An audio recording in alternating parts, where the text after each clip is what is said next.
Hi, I'm Doug Snyder, founder and CEO of Consulting 6.0. Glad you could be here with me today. We're going to talk about some things in regards to helping you make smart choices with your money and get your financial house in order. Well, one leads to the other, and we'll get started on that right away. But I wanted to give you just a little bit about background about me. I'm married, been married for 49 years, and I have two adult children, a son and a daughter, one living in Arizona and the other in Washington. So it creates a nice, interesting way to go back and forth to visit the families. I have six grandkids, three from my son, three from my daughter. They're all great. You know, it's fun being a grandfather. It was great raising our kids. We loved it, and just happy to be here. I just think back about my life growing up, my family of origin, and I remember that what I basically remember the most about is my dad and my mom working their tails off to kind of make ends meet. My dad, at some point in time, had two jobs. My mom was a small business owner. She was a hairstylist, and she did that for a living. And it seemed like it was all they could do to put food on the table and clothes on our back. But we had a good time. We know they loved us. We loved them. Always seemed like there was enough room for one or two more stray friends of ours that would hang around either for dinner or even live with us a certain amount of time. But beyond that, my parents never had any dreams or goals. It seemed like all they could think about was getting up in the morning and meeting getting their paycheck, meeting their bills, turning on the lights, providing food. And it dawned on me as I got older that maybe that's not a life that I wanted to have. And so I became interested in financial type of things, investments, financial services, and that sort of thing. And after getting a degree at the University of Washington School of Business and working a couple of jobs in between, I managed to get hired by a Fortune 500 financial service firm, the premier firm, I think, in the country at the time, had good training, went through all of that, learned a lot, spent 15 years with them as a senior vice president, but then came to a place where I needed to make a decision as to how I wanted to run my business and work with my clients. And I came to the conclusion I needed to part ways. I did that. I founded Snyder Wealth Management, and it went on for another 22 years, working with high net worth individuals, helping them with all areas of their finances and their investing. And I loved every bit of that. But the problem is, it came to a time when I felt like I needed to move on and do something else, do something a little different. So I retired.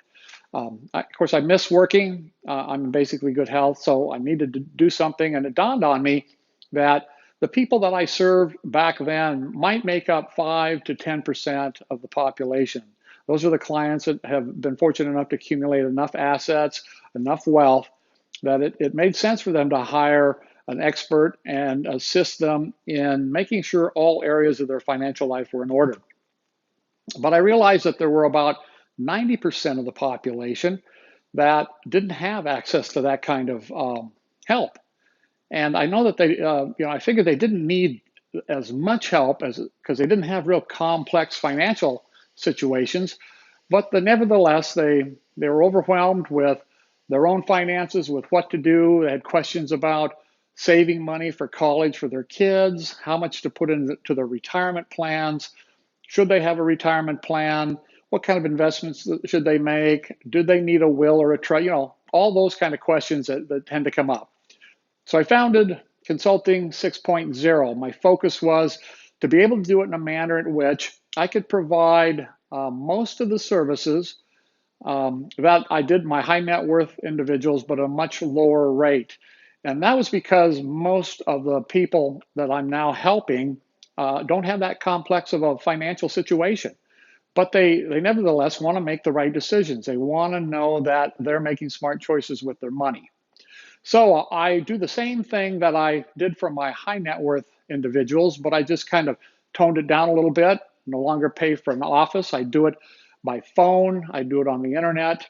And it just keeps my costs in line where I can do this for them. They benefit and I benefit. And that's what we're going to talk about now. Making smart choices about your money. How do we do that? Discovering the secret and being able to be in a position where you can do that. Well, I remember my family is a baseball family. And I grew up wanting to be a professional baseball player, but due to an injury my first year in college, it kind of put the kibosh on that and had to move on and do something else. It's another sign that sometimes our best laid plans don't always come out the way we would like. But the great, famous, long time ago catcher for the New York Yankees, Yogi Berra, who was fond of saying a lot of crazy things, but one thing that he said that stuck out in my mind is, when you come to a fork in the road, take it. That sounds on the kind of odd on the surface, but isn't that kind of a lot about what we do? We come to a fork in the road, we end up taking it, probably the path of least resistance. Maybe it's part of our plan. Maybe it's just something that caught our eye, the flashy new shiny object. And the next thing you know, we're spending money on something that maybe later we regret. Well, life has enough hurdles and obstacles in it to overcome, even with the most careful of planning, but we do the best we can. And I know from personal experience that I've been through, my family and I have been through medical situations, loved ones, family members who required help meeting their financial obligations just for their medical expenses. We've helped two of our adult kids along the way a little bit, trying to help them get launched. And of course, we've got grandkids, and we like to be a part of their life as well. So these things come up, and they can wreak havoc with the best laid plans that we can make. But nevertheless, we should have a plan. If we have a plan and we know what we're doing, when we come to the fork in the road, we know which way to go. So what I've noticed in my planning experience is that most of the advisors that I've become aware of, come in contact with, or talk to clients who've been through their processes, leave out one really important part of what I think is really essential in helping put together that plan. So I'm going to talk about what that big secret is a little bit later when we get to that.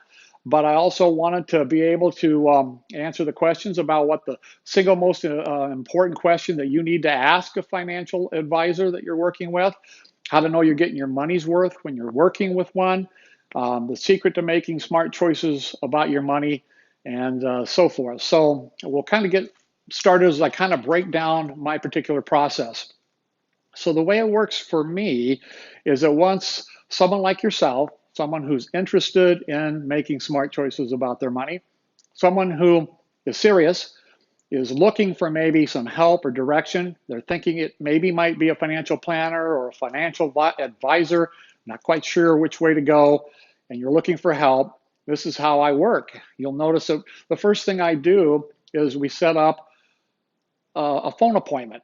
And this is about an hour to an hour and a half where we go over a number of things. And I'll talk about those right now. And the first thing, which I believe is the secret to making this whole thing work, that gets often overlooked by the other professionals, is honing in on your, I would call it your values, your beliefs about money, about life, about where you're wanting to go. Sometimes it's referred to as having a higher purpose. And I know that people who reach their dreams and goals are typically people that have a higher purpose. It's got to be more than just saying, well, we hope to earn enough money to pay our bills. And while that's important, it's not very inspiring. So I spend some time with both partners, if it's a husband and wife situation or a single person with them. I like to have everybody on the phone at once, especially with married couples, so that one can hear the other. And I know people say, well, we've been married for 5 years, or we've been married for 10 years. So we know each other pretty well. This seems to be, why do I need to listen to that? Well, I've had a couple of interesting experiences. I had a couple married 40 years, friends of mine, and we started the process. And I noticed that we had the wife go first because the husband tended to be a little bit more overbearing in this case. So I wanted to hear from the wife. And the minute she started the process with me and answering questions that I posed to her, her husband got up and started walking around the doggone room. And I thought, man, you got to get back here. You need to hear this. I don't know why it was upsetting to him. I don't know why he seemed agitated, but he finally came to the table and listened to her go through the process that we went through.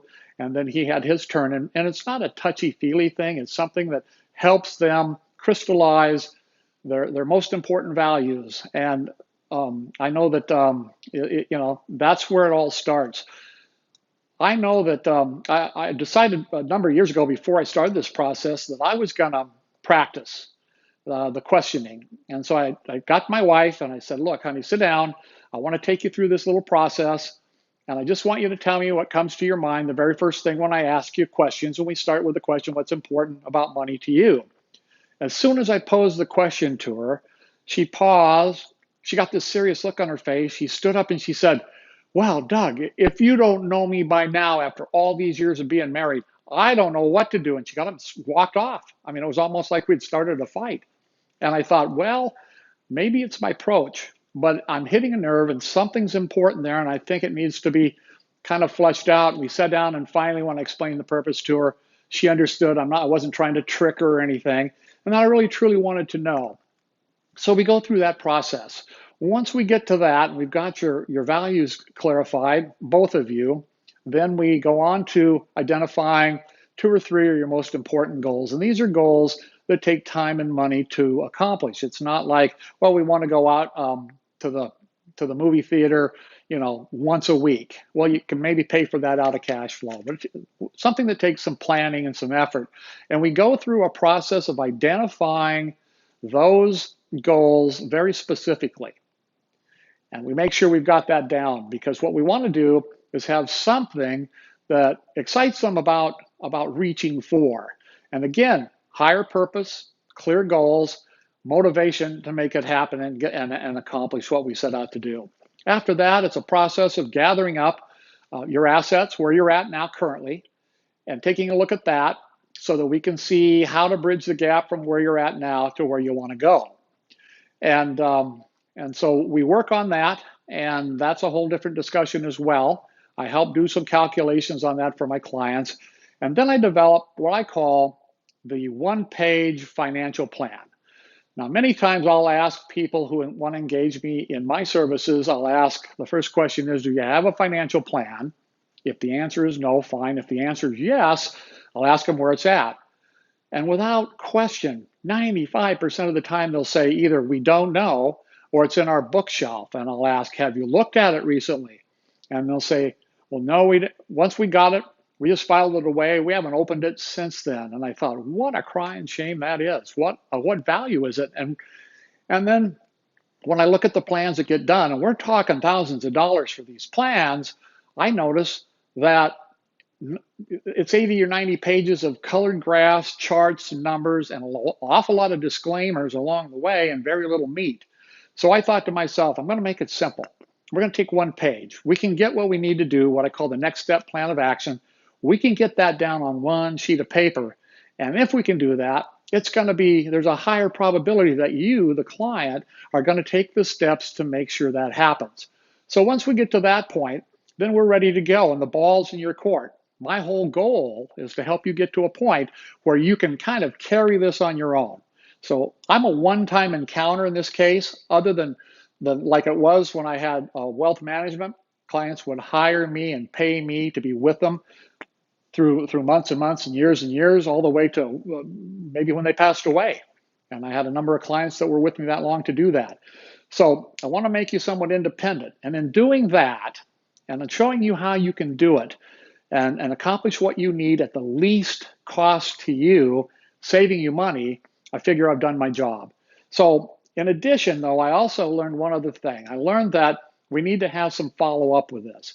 So what I do is make an agreement with the people that hire me that at some point in time, 15 days, maybe it's 30 days, I don't want to go too far out, I'll call and we'll re-engage, and we'll talk about where they are in actually executing their plan.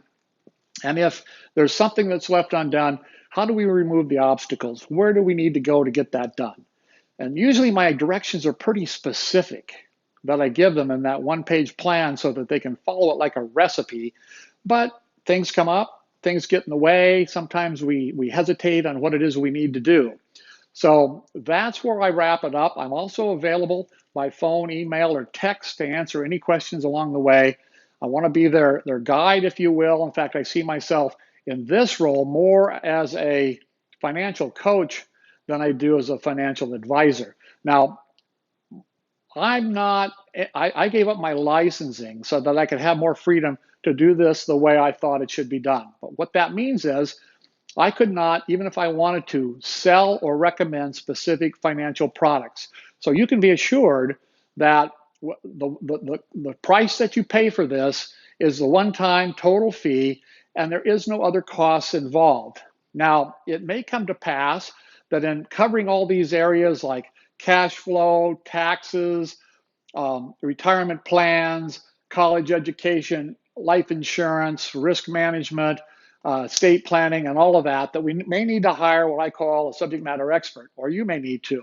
And in that case, I can help step you through and get prepared for that so you have an idea what that might cost, how you should talk to the person, but I send you on your way. I get no referral fees from that. I have no financial connection to anybody other than to you. And that's my plan. That's my promise to you is to make that transparent. So I have a lot of people say, so okay, so how much is this going to cost? How many thousands of dollars are you going to charge? And I said, well, you know what? Here's what I'm going to do. You've taken the time to listen to this recording.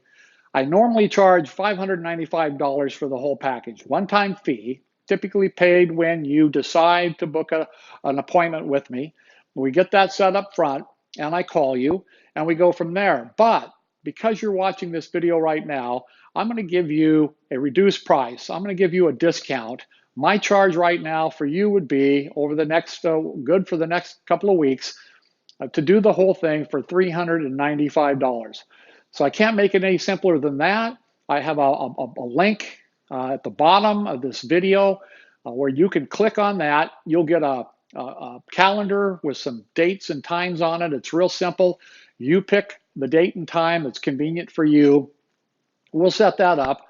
You'll pay the fee right then. We'll be ready to go. I'll call you at the predetermined time, and we'll spend time together getting to know each other so that I can help you get your financial house in order, which means you'll be able to make financial or smart money choices, smart choices with your money when things come up that you need to have decisions on as to where to spend that money, what to do. So again, thank you for your time. I appreciate it. And hopefully I'll hear from you soon. Take care. Bye-bye.